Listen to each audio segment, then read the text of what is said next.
Aries, this is for you. Ang message na to today is para sa mga Aries. I need message for Aries.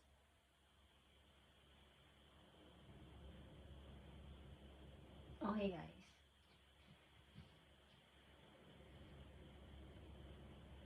Okay, Aries, this is for you. Tignan natin.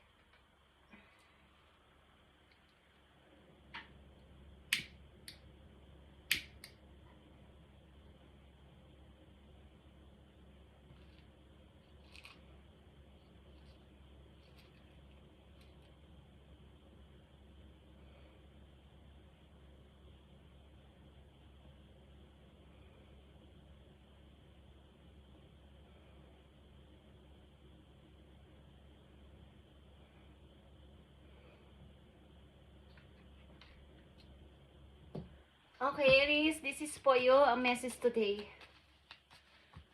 I need message for Aries. I need message for Aries. Okay, guys. Tignan natin.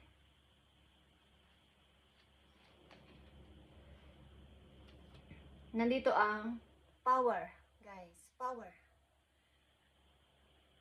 You instinctively know what is right for you, and you have the power to say no or walk away at any time.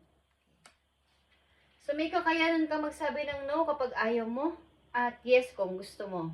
Ikaw yung may kakayanan nito sa sarili mo, at alam mo ang mga hindi mo gusto, ayaw mo na mga tao, mga sitwasyon sa buhay mo, is ikaw yung pwedeng, kapag may power ka to, say no kapag hindi na nararapat.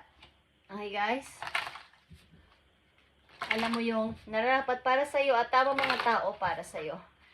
This is a power message for you. May kakayanan ka magsabi ng nararamdaman mo sa ibang tao, so huwag kang mahiya o huwag mong pilitin ang isang sitwasyon na hindi ka na okay, is okay ka pa rin. Nagpapaka-okay ka pa rin sa harapan nila at hindi ka umaalis. Okay? Aries, tingnan natin ang message dito. Power is here. I need 2 messages dito. Para sa'yo, yeah, 8 of Swords is here. Maaaring drain na ang mga Aries na nandito sa sitwasyon na to. Kaya,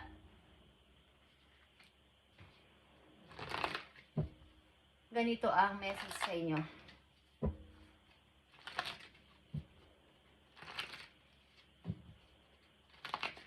You have the power to say no or to walk away at any time kung ikaw ay napapagod na dito sa sitwasyon na to o nahihirapan ka na. 8 of Swords is napakahirap na sitwasyon. Aries, tingnan natin ang message pa para sa'yo. Nakapaloob dito para sa mga Aries. Ano man ang inyong kasarian, this is for you, Aries. Tingnan natin ang sitwasyon na to.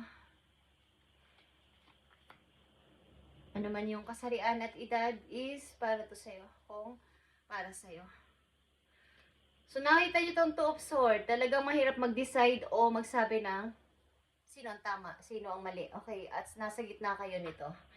Ng sitwasyon na to, mukhang may pinaninimbangan kayo sa pagsasabi ng yes or no sa isang sitwasyon o mga tao sa paligid ninyo. Involved na mga tao sa buhay ninyo.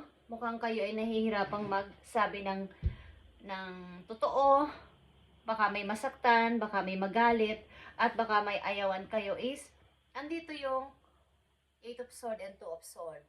Napakahirap pagdesisyonan nito at magsalita. Something, communication.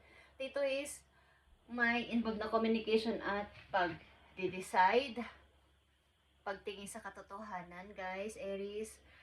So, you have the power to say no or walk away at any time. Tingnan natin ang message po yun. Page of Pentacles, guys. Ito yung pag-attempt o yung desire ng puso ng isang tao na may kinalaman sa trabaho, sa pagkakaperahan. Okay, ito ay yung energy. Maring ikaw ito o may involved na tao sa iyo, medyo bata pa is, merong andito yung puso niya na maging maayos pa yung pamumuhay niya. Okay? Tingnan natin to. Queen of Wands and the Devil is here. Ito ay sitwasyon ng mag-asawa guys na hindi na nagkakasundo. Isang kasal na hindi na okay. Gusto mang makawala but andito yung kasi kasal na nga, nakatali na sa isa't isa. So paano ang ating paghihiwalay? At nandito din yung pagmamahal na parang may nasasaktan na pero okay lang guys. Isang hindi mag-ayos na relasyon sa buhay mag-asawa. At kahit hindi na okay is ginagawa okay. Nagpipilit o pinagpipilitan na okay pa din ang lahat. Kaya nandito yung power na message sa inyo guys. At nandito ang Queen of Wands. Leo energy and Capricorn is here. So may pag-iisip dito na makaalis sa sitwasyon na to sapagkat kailangan ko pa sigurong maging maunlad sa buhay kung makakaalis ako dito. Baka may mga opportunity pang darating sa akin. So kailangan ninyo magkaroon ng lakas ng loob. Okay?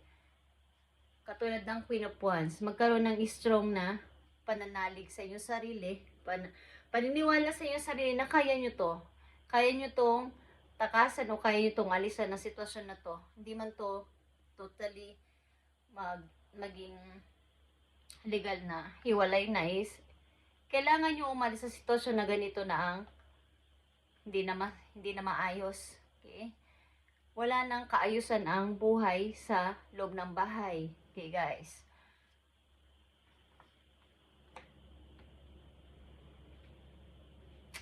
Tingnan natin to. Maaaring hindi kayo makapag-decide, Aries. Ten of Swords, nakita nyo itong sobrang pagkalugmok dito sa sitwasyon na to. Hindi makaalis. Okay? Nai-stuck doon, guys. Magician is here and Seven of Pentacles, guys. So, sobrang nasa mga kamay nyo talaga ang paraan to decide. Nasa nyo naman ang paraan. At nasa nyo din mga kamay ang paraan paano kayo makapapaunlad nyo pa ang sarili ninyo, lalo na sa kaperahan. Kung pipilitin ninyong makapag-desisyon dito para sa katotohanan, para ma-end yung cycle na to na kayo ay nadidrain na sa ganitong klaseng sitwasyon, unhealthy na pagsasama, okay? Kung gusto nyo lang. Andito yung Magician. Ibig sabihin, pwede nyo naman to talagang pag-isipan at kayo yung mag-plan nito at mag-desisyon. Guys. Para kung sa pangarap ninyo sa inyong future is may pangarap kayong ganito, makaipon-ipon, magkaroon ng maganda-ganda namang buhay at maging maayos naman ang buhay ko is kakayanin ninyo umalis dito. Nasa sa inyo sa inyong mga kamay ang pamamaraan nito, guys. You have the power to say no or to walk away at any time, pero ang ilan sa inyo hindi nyo magawa o hindi nyo ginagawa. Okay, guys. Tingnan natin ito. Renew hope.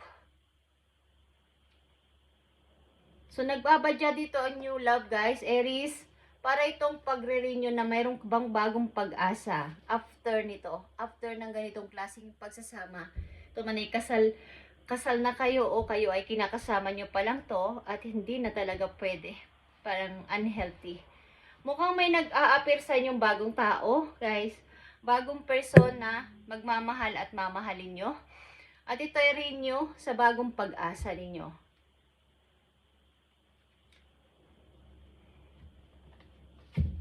Kaya nandito ang Two of Swords, you can decide. Hindi ka makapag-desisyon dito.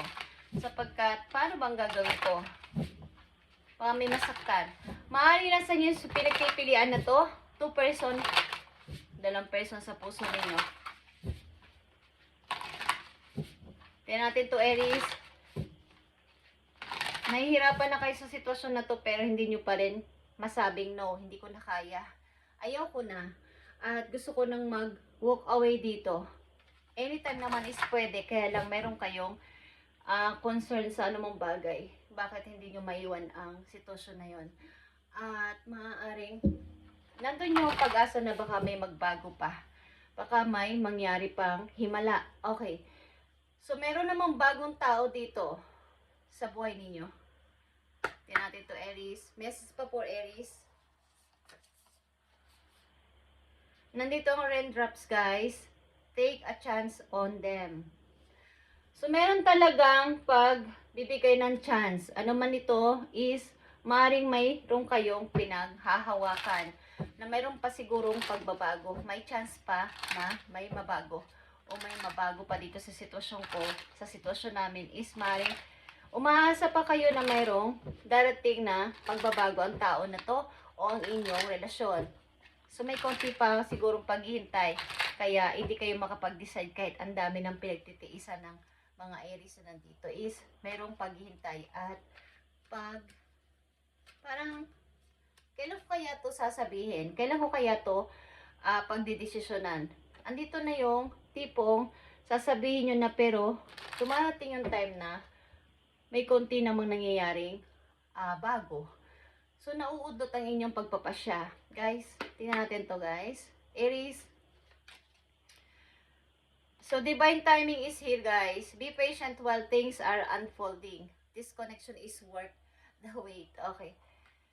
So, talagang ilan sa inyo siguro ay naghihintay ng something, divine timing.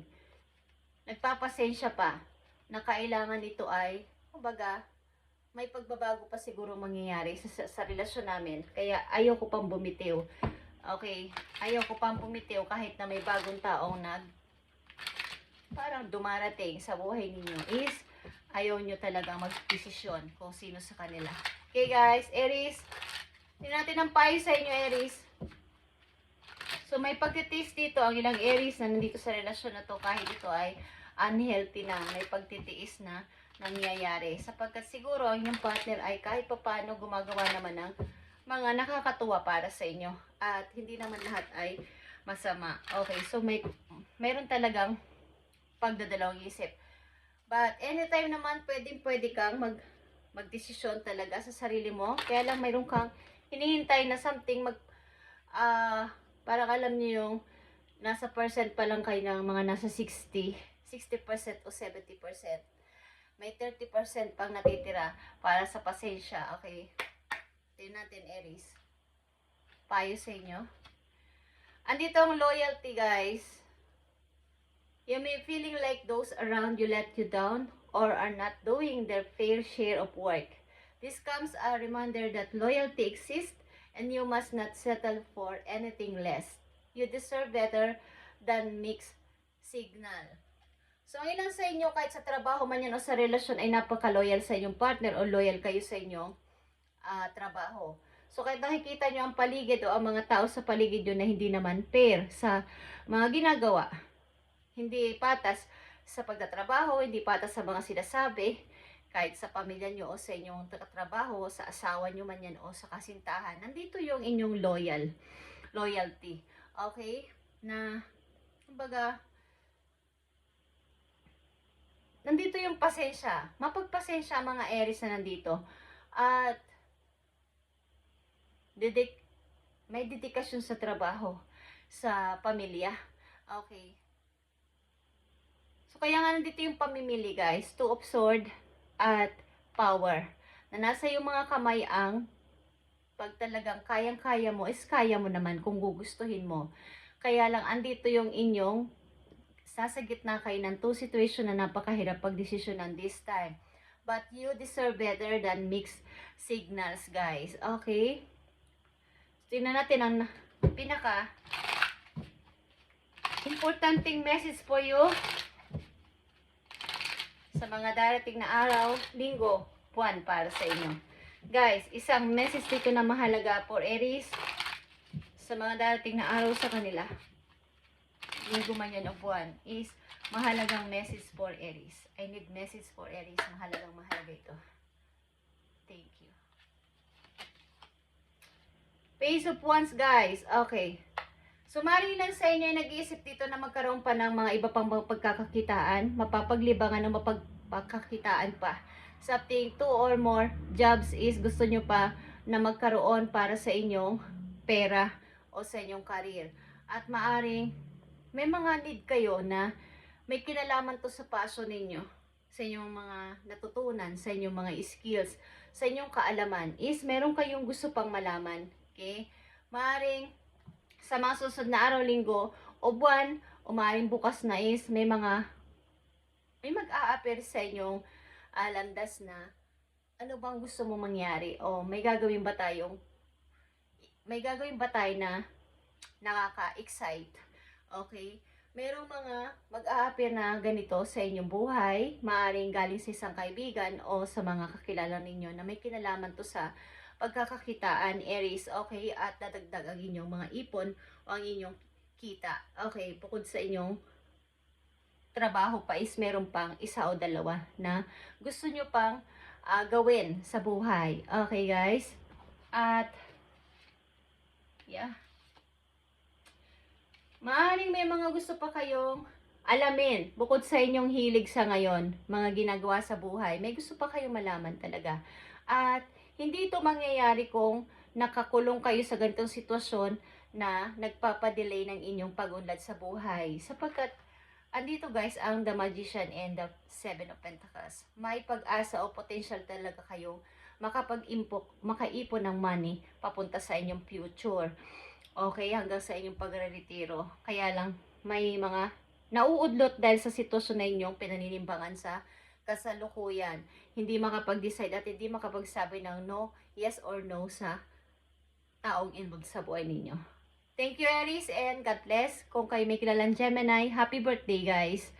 At pagpalain kayo ni God sa mga ginagawa ninyo at sa mga didesisyonan nyo na to, kayo ay magkaroon sana ng kaliwanagan at alamin kung ano ba talaga ang dapat at maaari nyong isagot o gawin dito sa inyong mga need or want na to, okay? Thank you, Aries, and God bless.